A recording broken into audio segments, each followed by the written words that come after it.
हम इस वक्त नेपाल के नुआकोट इलाके में हैं, जहां पर ये तबाही मची है। आज सुबह जब सैलाब आया तो अपने साथ वो सब कुछ आगे बहाता चला गया। मलबा और गाद में सब कुछ दबते चले गए, चाहे वो पेड़ हो, चाहे वो बागान हो, सरकारी इमारतें हो या फिर आम इंसानों के घर। प्रकृति ने किसी को भी नहीं बख्शा और अब यहाँ पर जो स्थानीय हैं उनको इंतजार है कि उन्हें किसी तरह की राहत मिले। सुबह से शाम हो चुकी है। एनडीटीवी पहली टीम है, पहली मीडिया इंटरनेशनल क्रू है जो नेपाल के इस अंदरूनी इलाके में इस वक्त पहुंची है। यहाँ का हाल जानने हम ग्राउंड जीरो पर ही मौजूद हैं। यहाँ के लोगों का कहना है कि सुबह से उन्हें एक घूंट पानी तक भी नहीं नसीब हुआ है। सब कुछ इस मलबे के नीचे दबता चला गया है। ऐसा मंजर जो वो कभी इस जिंदगी में तो नहीं भूलने वाले। नेपाल से कैमरा पर्सन पुजारिया के साथ सिकता देओ, एनडीटीवी इंडिया के लिए।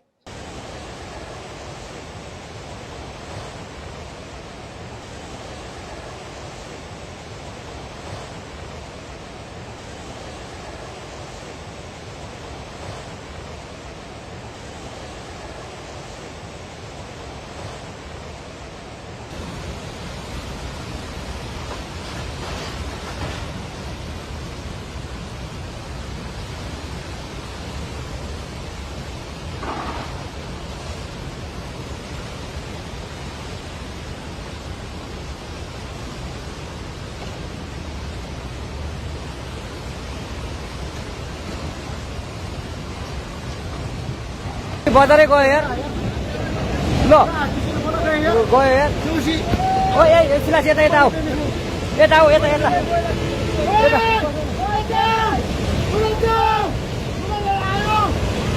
आमा मामा यार बजारे गयो यार यहाँ नबजाउँ ल अलि टाढा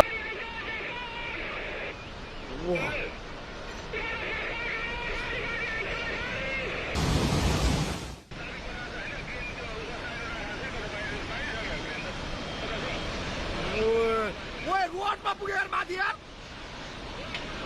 वा छिटो भाग है त्यो बाउन्ड नभएको त बुझी ओए मिसिने लग्यो यार Bate, kamu! Tinggal sama dia kau. Dia mau, dia tahu. Ama apa cundro, ama.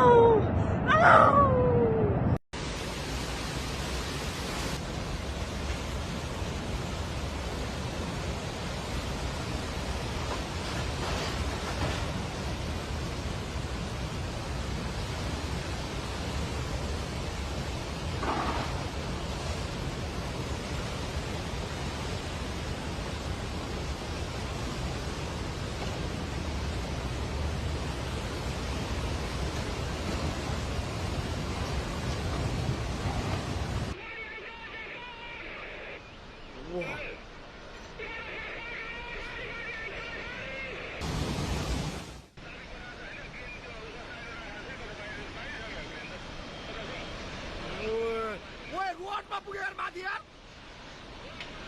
वा छिटो भाग है त्यो बाउन्ड नभएको त बुझी ओए मिसिने लग्यो यार। बाढ़ में अब तक 165 लोगों की मृत्यु हो चुकी है। 750 से ज्यादा पर्यटक भी लापता हैं।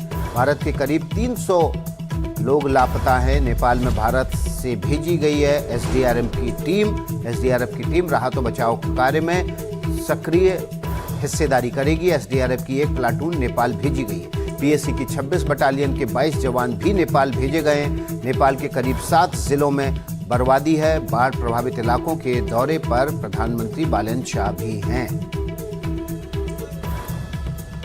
नेपाल में जब से तबाही आई है, आपको ग्राउंड जीरो से लगातार हम रिपोर्ट दिखा रहे हैं। ग्राउंड जीरो पर एनडीटीवी की टीम लगातार मौके पर मौजूद है। वहां से पल पल की रिपोर्ट हम आप तक लेके आ रहे हैं। तस्वीरों में आप देख सकते हैं हमारे संवाददाता लगातार ग्राउंड जीरो पर मौजूद हैं। आपको दिखाते हैं हमारी सहयोगी सिकता देव की रिपोर्ट। हम इस वक्त उस सड़क के डेड एंड पर पहुंच चुके हैं जहां से रोजाना सैकड़ों की तादाद में सैलानी मानसरोवर यात्रा के लिए इसी रास्ते आगे बढ़ा करते थे।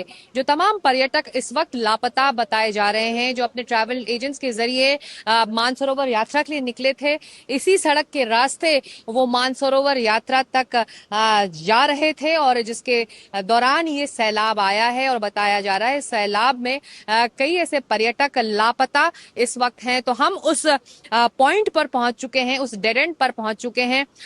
यहाँ से सड़क जो जाती थी वो तिब्बत बॉर्डर तक जाती थी और मानसरोवर यात्रा के लिए फिर वहीं से आगे पर्यटक और ट्रैवल एजेंट्स बढ़ा करते थे, जो सड़क के रास्ते से मानसरोवर की तरफ बढ़ते थे।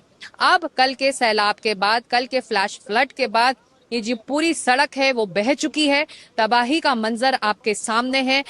कितनी भारी तबाही हुई है कि ये पूरा जो हाईवे है तिब्बत बॉर्डर तक वो बह चुका है।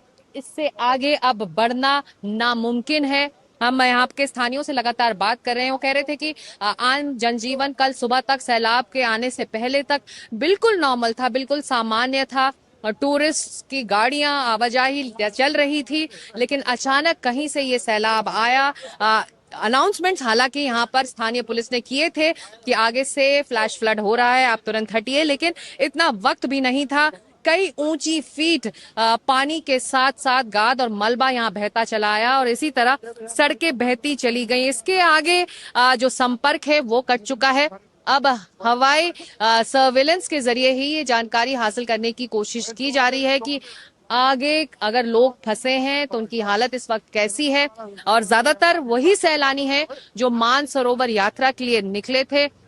ऐसे कई सैलानियों की जो लिस्ट है वो नेपाल टूरिज्म बोर्ड ने जारी भी की है, जिस पर सभी की निगाहें हैं। और नेपाल टूरिज्म बोर्ड इसको लेकर अभी कार्रवाई कर भी रहा है कि अगर आगे कोई सैलानी फंसा हुआ है या फिर ट्रैवल एजेंट्स अपने ग्रुप्स के साथ आगे फंसे हुए हैं तो उन्हें तुरंत राहत पहुंचाई जाए और उनका बचाव किया जाए। लेकिन फिलहाल इस वक्त हम पहुंच चुके हैं उस हाईवे पर जो सड़क सीधे जाती थी मानसरोवर यात्रा के लिए, लेकिन कल के सैलाब के बाद ये सड़क पूरी तरह से टूटकर बह चुकी है। नेपाल से कैमरा पर्सन पुजारिया के साथ सिकता देव, एनडीटीवी इंडिया के लिए। हमारी सहयोगी सिकता देव ग्राउंड जीरो पर मौजूद हैं। उस रास्ते से जहां से मानसरोवर यात्रा के लिए लोग जाया करते थे, वो सड़क भी पूरी तरह से इस जल प्रलय में बह गई है। उससे आगे जाना मुश्किल है। ग्राउंड जीरो से हम आपको रिपोर्ट दिखाते रहेंगे, लेकिन एक जानकारी जो ग्राउंड जीरो से आ रही है वो आपके सामने रख देते हैं। भारत ने नेपाल के लिए जो राहत सामग्री भेजी है उसकी दूसरी उड़ान से 37.5 टन राहत सामग्री भेजी गई है।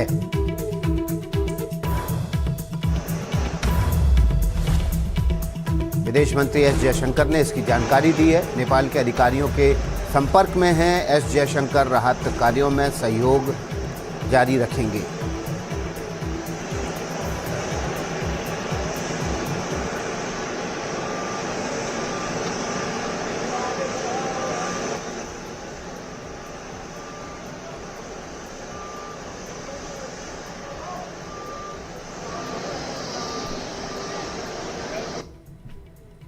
इस वक्त नुआकोट जिले के त्रिशूरी बाजार में बस तबाही की निशानी है। सैलाब यहाँ पर सब कुछ बहाकर लेकर चला गया।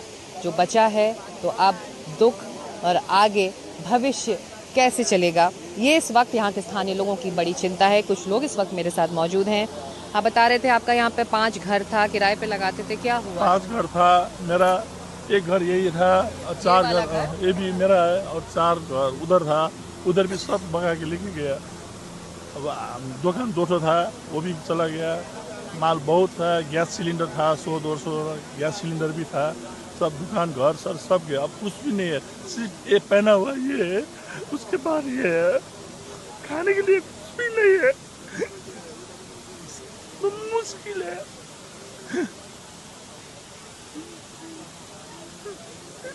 आप कहाँ थी जब कल सैलाब आया? कल हम जब तो ऊपर था, ऊपर ऊपर था, नीचे से वो लोग बुलाया जल्दी आओ बोल के।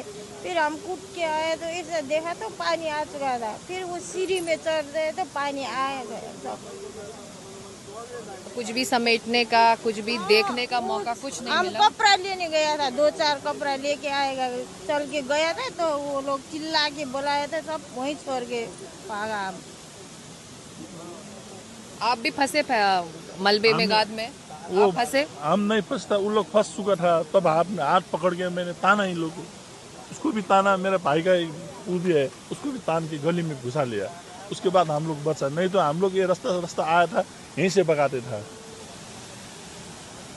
और अब जो आप कह रहे हैं कि 5 मकान थे, आप किराए पे देते थे दुकानों को, अब जो बचा है बस यही है, यही एक और बाकी जो बचे हैं वो सब बह गए। बह गए, वो सब बह गया। 4 ठो घर बह गया, अब एक बाकी है, इसमें भी कुछ काम नहीं है इसका भी। अब सब लोग को किराए में रखता था, अब हम भी किराए में बैठने वाला हो गया। सड़क में लाया हम लोग को तो सब रोड में आ चुका हुआ हम लोग, कुछ चीज नहीं है, कुछ नहीं है, कुछ नहीं है।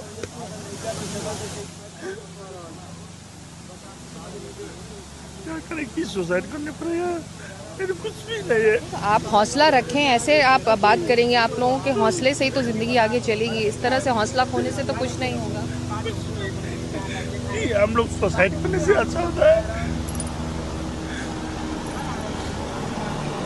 सरकार क्या करेगा हम लोग को भी पता नहीं। इतना 5 ठो मकान है, कम से कम एक मकान बनाने के लिए सरकार पैसा देगा, अभी तो हम लोग खुश होता था, नहीं तो हम लोग कहाँ जानेगा। अब तो कुछ नहीं बचा कुछ है, नहीं, कहाँ जाएगा। खाने का पत्थर सत्तर कोई भी नहीं है। दुकान भी सब लेके गया, उतना दुकान था बड़ा, दुकान भी सब लेके गया, घर भी लेके गया, सब लेके गए। अब क्या करके खाएगा। हम छोटा बच्चा है, एक लड़की है। अब देख सकते हैं जो स्थानीय हैं, जो इस वक्त इस बड़ी आपदा का शिकार बने हैं, जिनका सब कुछ बह चुका है, इंतज़ार है किसी तरह की मदद की, ताकि वो आगे की ज़िंदगी के बारे में अपने फैसले ले सकें। नुआकोट ज़िले के त्रिशूरी बाजार से कैमरा पर्सन पुजारिया के साथ सिकता देव, एनडीटीवी इंडिया के लिए। कोर्ट से हमारी सहयोगी सिकता देव रिपोर्ट दिखा रही थी किस तरह से ये व्यक्ति जिसका सब कुछ बह गया है, टूटा हुआ है और इसको मदद की खासी ज़रूरत है। 5 मकान थे, किराए पे देते थे, एक दुकान थी, सब कुछ इस जल सैलाब में बह गया। चंद मिनटों में एक पूरे इलाके को ज़मींदोज़ करने वाला जब मलबा सामने आया तो सब कुछ खत्म करता चला गया। कुछ सवाल सिर पर उठते हैं, आखिर रसुआ में बारिश नहीं हुई तो फिर इतना बड़ा सैलाब कहाँ से आया? इन्हें लेकर अलग अलग थ्योरी भी चल रही है। नेपाल के मौसम वैज्ञानिकों के मुताबिक ये तबाही तिब्बत की तरफ से किसी पुरानी ग्लेशियर झील के फटने या नए ग्लेशियर के खिसकने से आई हो सकती है, जबकि कुछ वैज्ञानिकों का मानना है कि बर्फ और चट्टान के खिसकने से बाढ़ जैसे हालात बने हैं। सैटेलाइट तस्वीरें क्या कहती हैं, रिपोर्ट में आपको दिखाते हैं।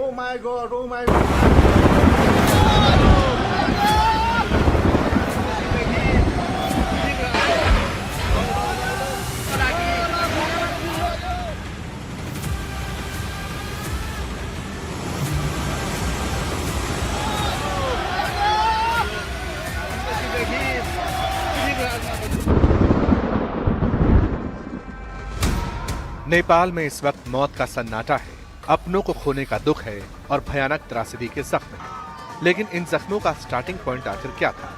नेपाल के लिए जो नदी जीवनदायिनी थी, वो अचानक जीवन हरने वाली कैसे बन गई? ये तस्वीरें नेपाल के नेशनल डिजास्टर रिस्क रिडक्शन और मैनेजमेंट अथॉरिटी के सोशल मीडिया अकाउंट से शेयर हुई हैं। तबाही को लेकर पहला असेसमेंट साझा किया गया। शुरुआती स्टडी से पता चलता है कि नेपाल चीन के रसुआगढ़ी बॉर्डर क्रॉसिंग से लगभग 20 किलोमीटर उत्तर पूर्व में नेपाल चीन बॉर्डर पर बर्फ और चट्टान खिसकने के कारण लेंधे नदी में ग्लेशियर से जुड़ी बाढ़ आई। इसका मतलब यही लगता है कि पलक झपकाते ही गांव के गांव लील लेने वाला यह सैलाब किसी बरसाती तूफान से नहीं, बल्कि हिमालय की गोद में छिपे एक खौफनाक साइंटिफिक ट्रिगर से आया था। एक्सपर्ट्स की शुरुआती रिपोर्ट बताती है कि ये सामान्य बाढ़ नहीं, बल्कि पहाड़ों के ऊपर बने एक वाटर बम के फटने का नतीजा थी। काठमांडू यूनिवर्सिटी के प्रोफेसर और दूसरे वैज्ञानिकों के मुताबिक तबाही का केंद्र नेपाल तिब्बत सीमा पर बहने वाली लेंदे नदी बना। शुरुआती वैज्ञानिक जांच से पता चला है कि ऊपरी तिब्बती इलाके में बर्फ और पत्थरों का एक विशाल हिस्सा टूटकर सीधे लेंदे नदी में गिर पड़ा, यानी आइस रॉक एवलांच आया और फिर इसी हिमस्खलन ने नदी के संकरे रास्ते को पूरी तरह ब्लॉक कर दिया। नदी का पानी वहीं रुकने लगा और कुछ ही देर में एक अस्थायी झील बन गई। जब पानी का दबाव हद से ज्यादा बढ़ा तो वो बर्फीला बांध एक झटके में टूट गया और बेतहाशा पानी तबाही बनकर नीचे दौड़ पड़ा। मैं कुछ बातें सुन रही हूँ कि झील फट गई, जिसे ग्लोव कहते हैं। मुझे भूकंप की बात भी पता चली है और रिपोर्ट है कि हिमस्खलन भी आया। अब ये तीनों एक दूसरे से जुड़ी हैं और एक दूसरे को कंट्रोल कर रही हैं। इससे ग्लेशियर कैसे ट्रिगर हुआ और बारिश भी कम हुई, ना के बराबर हुई, क्योंकि अगर आप धराली हादसे को भी देखेंगे तो वहाँ भी बारिश कम हुई थी। 8 mm की बारिश हुई थी। इसलिए मुझे लगता है कि हम सिर्फ अनुमान लगा सकते हैं, लेकिन ये सही है कि हिमालय में हलचल तो हो रही है और अगर आप सैटेलाइट डेटा देखें तो उसमें एक झील फटती दिखाई दे रही है। इन तस्वीरों और मैप पर नजर डालेंगे तो नेपाल में तबाही का सिस्टम और क्लियर होगा। यह है नेपाल के उत्तर में रसुआ जिला, जो चीन के तिब्बत से जुड़ा हुआ है। ये पूरा ऊंचे पहाड़ों वाला इलाका है। भोटे कोशी नदी में अधिकतर पानी तिब्बत से ही आता है।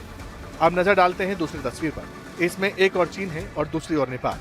तिब्बत में भोटे कोशी नदी के पीछे पोछो या मात्सांग सांगपो कहते हैं। तिब्बत में भोटे कोशी नदी को पोछू या मत्सांग सांगपो कहते हैं और नेपाल में आगे जाने पर इसे त्रिशूली कहते हैं। तिब्बत में भोटे कोशी नदी झांग जांगबो ग्लेशियर से निकलती है। ये ग्लेशियर 8013 मीटर ऊंचे शीश पांगमा पर्वत के दक्षिणी ढाल पर है। भोटे कोशी की एक सहयोगी नदी है जिसे लेंडे कहते हैं, जिसका काफी पानी भोटे कोशी में आता है। लेंडे नदी का कैचमेंट इलाका नेपाल के लांगतांग इलाके का उत्तरी छोर है। इस इलाके में और उत्तर की ओर जाएं तो ग्लेशियर लेक हैं, जिसमें से कुछ नक्शे में दिखते हैं। माना जा रहा है कि ऐसी ही एक ग्लेशियर लेक के भूकंप के कारण टूटने से पहले लेंडे नदी और फिर भोटे कोशी नदी में सैलाब आया। बीते साल भी भोटे कोशी नदी में ऐसी ग्लेशियर लेक टूटने से भारी बाढ़ आई थी। तब 24 लोग लापता हो गए थे। हमें इस मामले को काफी गंभीरता से लेना होगा। हमें अर्ली वार्निंग सिस्टम पर काम करना होगा। ये एआई या फिर उपकरण आधारित हो सकते हैं। मंत्रालय की रिपोर्ट कहती है कि तापमान बढ़ रहा है, लेकिन हिमालय का तापमान देश के दूसरे हिस्सों के मुकाबले और ज्यादा बढ़ रहा है। इसलिए अर्ली वार्निंग सिस्टम पर मिशन मोड में काम करना होगा और समझना होगा कि हम इसे लेकर कैसे आगे बढ़ें।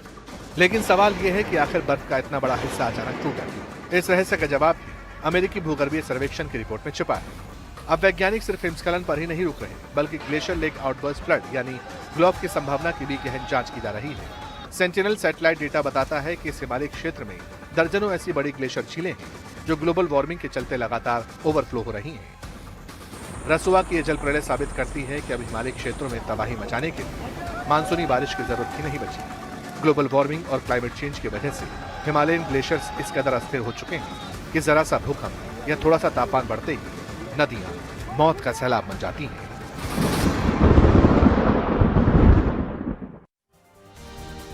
नेपाल की महातवाई से जुड़ी खबरों